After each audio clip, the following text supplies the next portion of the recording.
Welcome, ladies and gentlemen. We are moving quickly on from the Austin Grand Prix and we head straight to Mexico, round 20 of the F1 circus, and this weekend could be a big one. We head to the final 5 races of the season. Oscar Piastri looking to arrest his slide and Max Verstappen eating into his championship lead. Max, the man on the mission. Lando Norris will be licking his lips now, just 14 points behind his teammate Oscar Piastri. Who will win this championship? Only 5 to go. It's now getting tense. But heading into the weekend, some news. It's decision time for Red Bull. They've said Mexico Grand Prix, or just after the Mexican Grand Prix, they will decide who will be the man in that second racing seat again with Max Verstappen next season. All fingers pointing to Isaac Hadjar taking that seat off Yuki Tsunoda. But Yuki's pulled off a couple of decent results, so it could all be in the balance with now Marquez in charge as a team principal. Will they be looking just for some continuity into next season? Yes, the car hasn't been great. The second driver hasn't been great in that Red Bull for some time. And, well, could we see change? Could we not? All fingers pointing, though, to Isaac Hadjar. And does he want this seat? I just don't think you can say no. But a lot of other content creators have looked into the driving style of Isaac Hadjar, and it is very similar to the way Max Verstappen drives. I know we've kind of said this before a little bit, but Max is such a unique guy.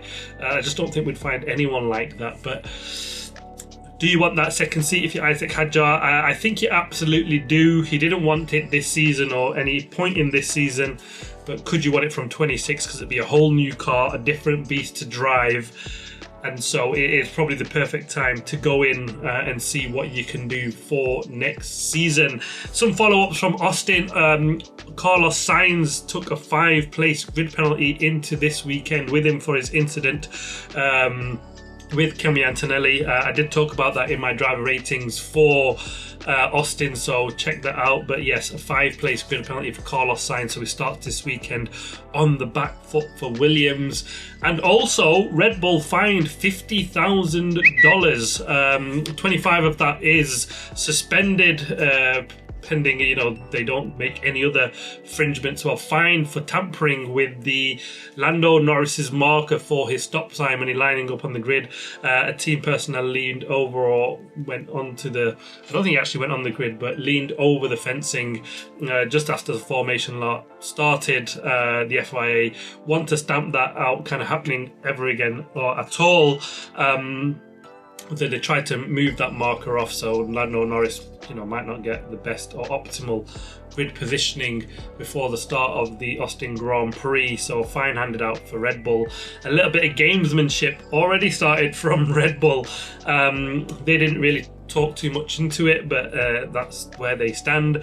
FP1 is rookie season. FP1 in Mexico. It's one of the last few races where the teams will be looking to get a rookie into their car. They've got to allow, I think, 3 or 4 sessions throughout the season, and historically Mexico has been one of them, because now when you get to the crunch season, there are only a couple of Grand Prix left now, and the last 4 2 of them are sprint races, so you're definitely not going to get one of them.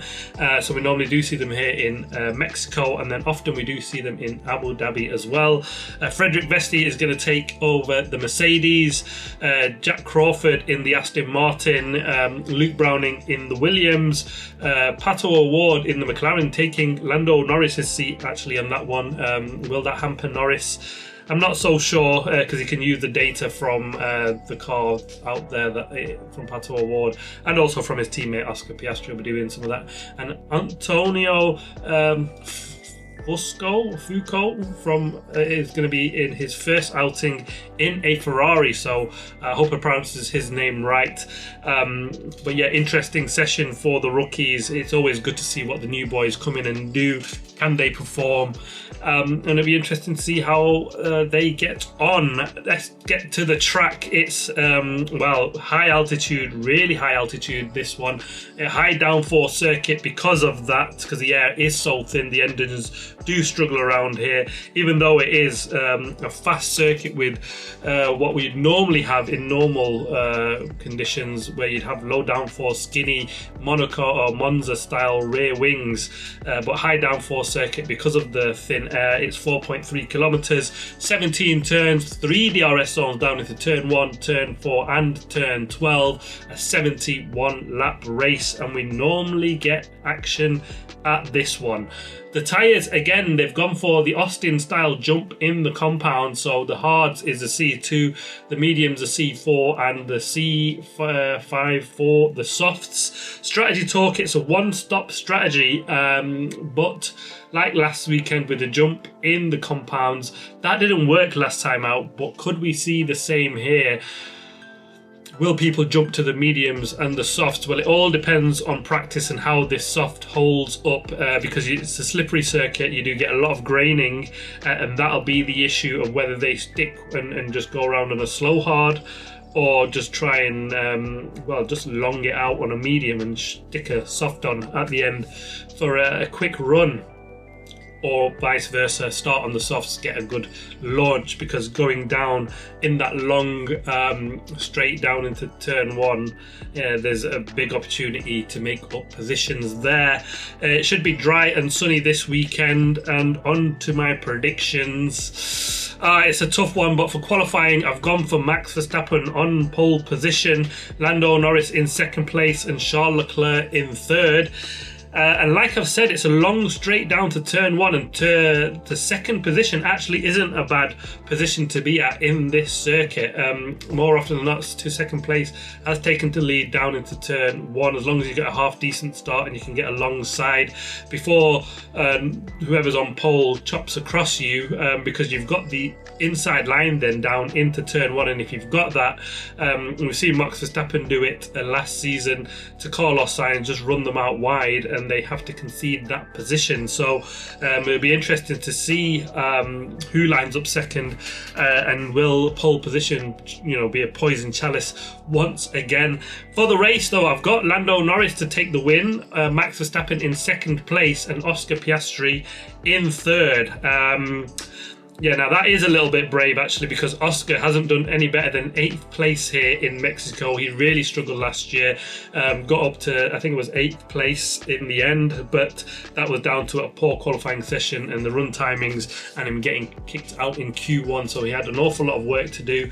Did well to get up into the position that he did in the end, but he can ill afford a bad qualifying session now, and especially this weekend, because that's the last thing he wants to do, just added pressure before the race even starts. I predicted a good weekend for the Williams, 2 cars into the top 10, and that will mean a bit of an heroic effort from Carlos Sainz, unless he can just pull off a mega lap in pole in qualifying, and then obviously he starts 5 places back, so he'll have some overtaking to do. But lucky for him, there are options to overtake around here, but with the way the cars are now, it's really hard to follow. And the way this circuit is, you've got that sort of tight twisty bit before that final turn onto the long straight. There is an option for the guy ahead to make a bit of a gap and make it hard to follow, but because the straight is so long, and the DRS isn't as effective as it is elsewhere because of the thin air, but you still get opportunities to overtake, and if you get your strategy calls right, the difference between a worn tyre and a half worn tyre is substantial, so that can make all the difference in the end. I predicted a bad weekend for the Alpine, and that'll be both last, if I get that one right, and that's purely just off the basis that they've got a poor engine and they've struggled for the last couple of races, and when you need a decent engine down the long straights here, and where they're struggling to and gasping for air because the air's so thin, I think it'll doubly compound the problems that they've had this season. Let me know your thoughts. Who've you got for winning the championship? It could be a big weekend. It is a big weekend. Every weekend now is a big weekend when you've only got 125 points on the board. Oscar Piastri trying to keep a 40-point lead. Lando Lando Norris trying to close that 14-point gap. Max Verstappen trying to close a 40-point gap. Yeah, all to play for. I am really excited for this weekend. I'm glad it's back-to-back weekends, and it should be brilliant. Let me know your thoughts in the comments. Thanks for watching. Please like, subscribe, comment. As always, see you on the next one.